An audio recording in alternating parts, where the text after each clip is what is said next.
Hey guys, Tom here from the Investing with Tom YouTube channel. Welcome back to the channel. If you enjoyed today's video, hit like, hit subscribe, and that way you can see future videos as well. So today we're going to be going through all the 13F filings from the last quarter. For those that don't already know, 13F filings are basically disclosures to the SEC that large investors in the US have to make. So anyone that manages over $100 million every quarter, they have to disclose all of the stocks that they own. So it basically shows just straight up purchases of shares. It's not going to show options or shorting shares or anything fancy like that. It's basically just going to show companies that they are currently invested in a fairly traditional way. So it's a great opportunity for us to go in and see what our favorite investors have been buying, what they've been selling, and then get some really good investment ideas from that. So there's a couple of pretty interesting ones to talk about this month. Mohnish Pabrai being the big one, which a lot of you have sent me messages on some of the changes that he's made. So we'll talk about him towards the end of the video. And since there's a lot to talk about, I want to keep the list of 13Fs we go through fairly short. So I'm going to stick to all the main ones. I'm going to give you one new investor that I've recently started following. I've discovered just in the last month, really. And then we'll get to Mohnish Pabrai right at the end. So let's get straight into it. Okay, so let's go straight to the big one for the first 13F, which is Berkshire Hathaway, Warren Buffett's holding company, as many of you will be familiar. And there's not a huge amount to talk about with Berkshire Hathaway. And just in case you're wondering, I'm using whalewisdom.com as the website on my phone that I'm looking at some of these changes. And basically, if we look through all of the top positions for Berkshire Hathaway, there was literally zero change. Not a single share was bought or sold for the top 7 investments for Berkshire Hathaway. So that's Apple, Bank of America, Coca-Cola, American Express, Wells Fargo, Kraft Heinz, and Moody's. There was literally not a single share bought or sold. As you know, the sale of the airlines has been quite big news for Berkshire Hathaway. That was very small in the grand scheme of the overall Berkshire portfolio.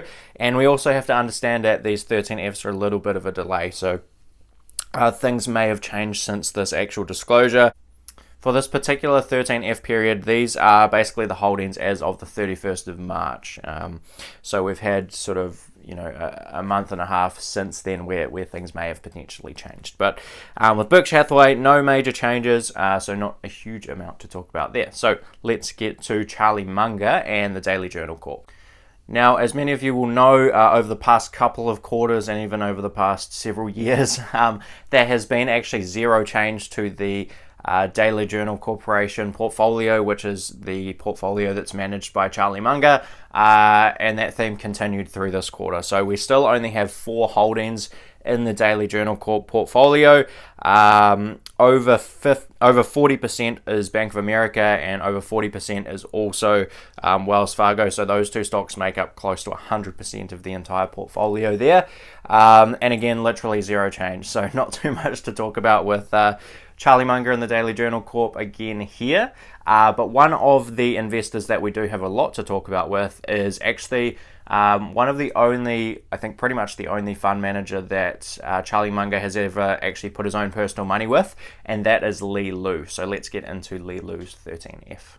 So Lilu is an investor who I've been including the 13F for the last couple of quarters. And initially I really only added him in there because it was an interesting one to kind of keep an eye on.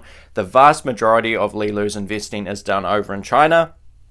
But Charlie Munger is invested with him, and he has an insanely good track record. So I thought it'd be a cool one just to kind of keep track of and see if he does do anything in the US kind of over the next few quarters, and he has. So last quarter we saw that he invested in Micron Technologies, and that's all we saw at that stage. That was 100% of his US portfolio. He obviously has holdings overseas as well, but in the States that was all he owned, and he actually increased his holding in Micron this quarter by about 26%, and it's a huge position at this point. So that holding is worth over $400 million at this point, almost $500 million.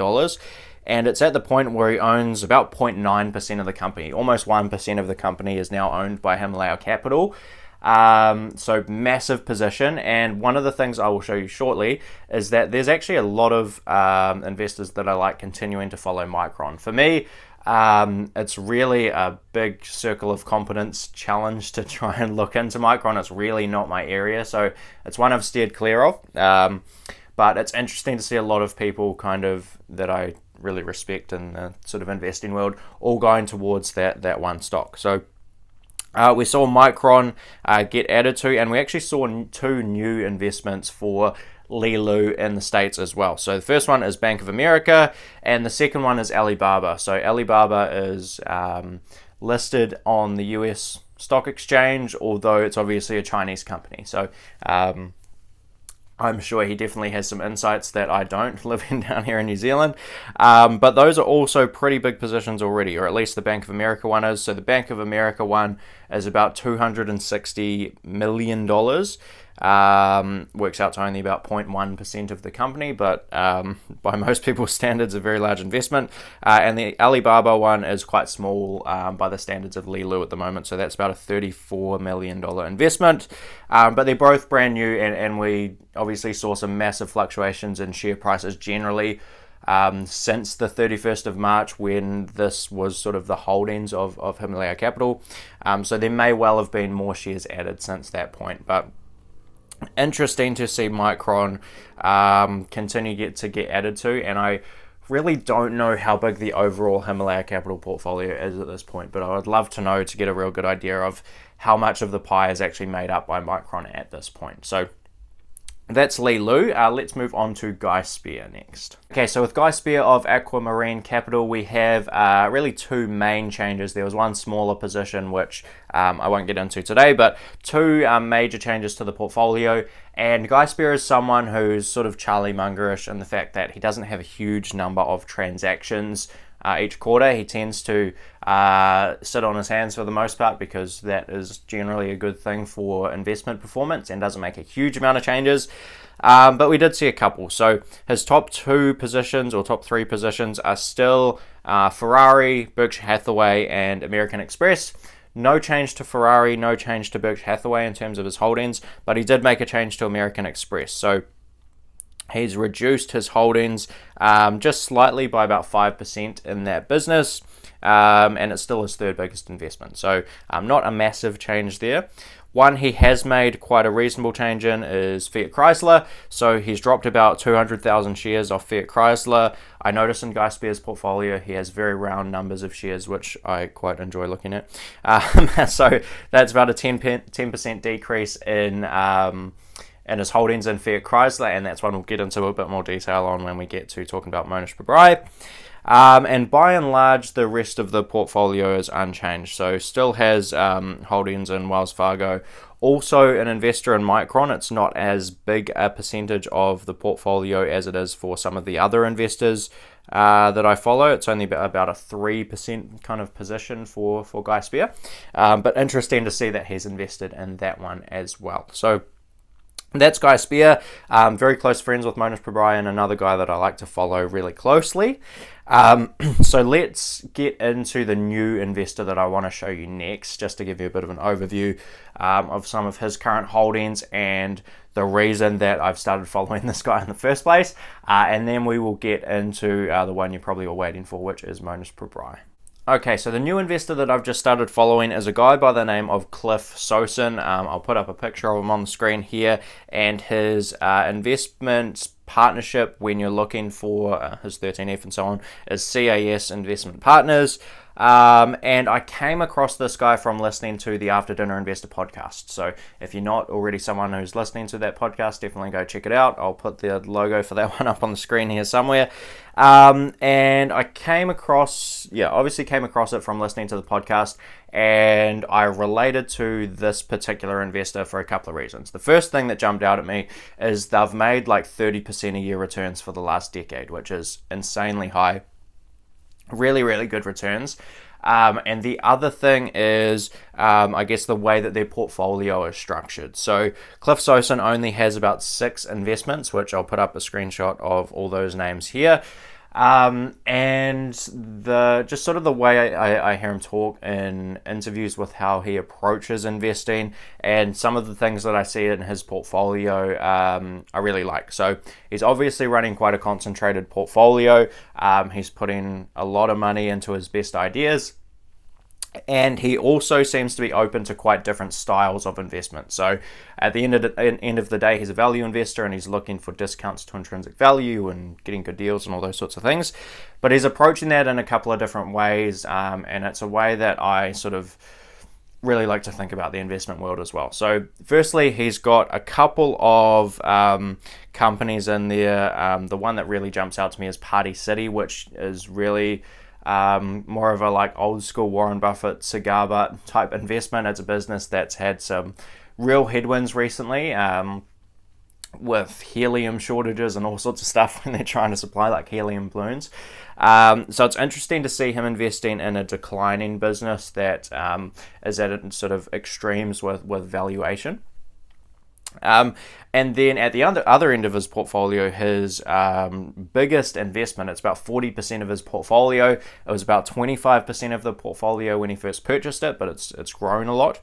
And that is Carvana. And Carvana is a business that is not profitable or is barely profitable, but has, phenomenal revenue growth and looks like it has a great future. And I tried to do some digging on Carvana, but every time I try to go on their website, it says, would love to help you all around the world, but at the moment we're only available in the US. So I didn't actually get to dig into a lot of what they're doing, but they have these quite cool, literally like car vending machines, and they're in sort of the secondhand auto sales market over in the States. So they're doing some quite cool stuff there, and it's interesting for me to see an investor that is open to both of those different types of investments, and it's obviously worked very well for him over the last decade with just fantastic returns. So that's Cliff Sosin. In terms of his holdings, Carvana is definitely the big one, making up, like I say, about 40% of the portfolio. We also have roughly 30% of the portfolio in Cardlytics, which is not a company I'm particularly familiar with, but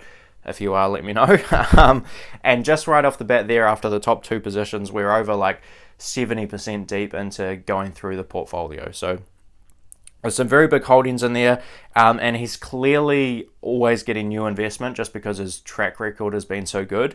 Either that or he had a lot of cash on the side, because he has no new positions over the last quarter, but pretty much everything has been added to. So there's new money coming from somewhere, whether that's new investors or he just had cash on the sidelines, I'm not too sure.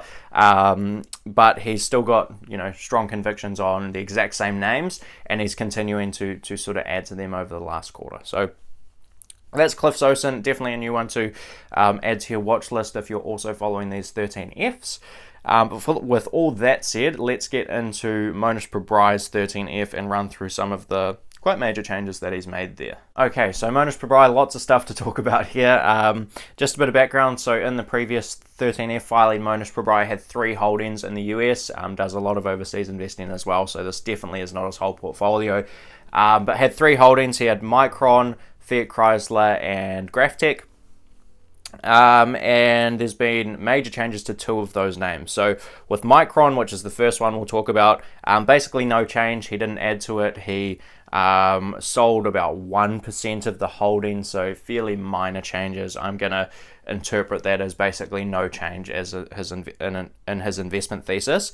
And just while we're talking about Micron, one of the cool things you can do on Whale Wisdom is you can actually click on the stock ticker, sort of scroll down to all the people that own it, and then one of the things I was just doing last night was ordering by percentage of portfolio. So whose portfolio is most concentrated in Micron in this example, and if we order it that way, there's a lot of very familiar names at the top. So the biggest one is Dalal Street, which is Mohnish Pabrai. So he has 93% of his US portfolio in it at this point.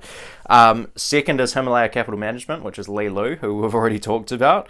And third is Appaloosa LP, which is David Tepper, who is also a value investor and someone that I'm quite familiar with as well. So a lot of well-known names, top three, I know right off the bat, and there's about 1,300 or so investment funds doing 13Fs that hold Micron. So for me to know the top three that are most concentrated in that name is quite cool, I guess, and kind of surprising. So that's Micron. The big ones I'm sure you want to probably hear my opinion on, though, is Fiat Chrysler and GrafTech. So Fiat Chrysler, in this particular 13F, we've got a decrease in share count of about 91%. This one I expected. So Mohnish Pabrai came out with a letter that basically explained what he was doing with his Fiat Chrysler position, and at that time he said he'd sold all of it. So I did a video a couple of weeks ago around the number one thing that kills companies being leverage, and there's a type of leverage called operational leverage, which I talked in detail about in that video. And operational leverage applies a lot to Fiat Chrysler. So if they have small decreases in revenue, or they have downtime in their factories for even a short space of time, it can have significant impacts on the cash flow of that business. So that is definitely the reason that Mohnish Pabrai was selling out when the recent crisis sort of happened, and he'd also been selling out a little bit for some period of time before this.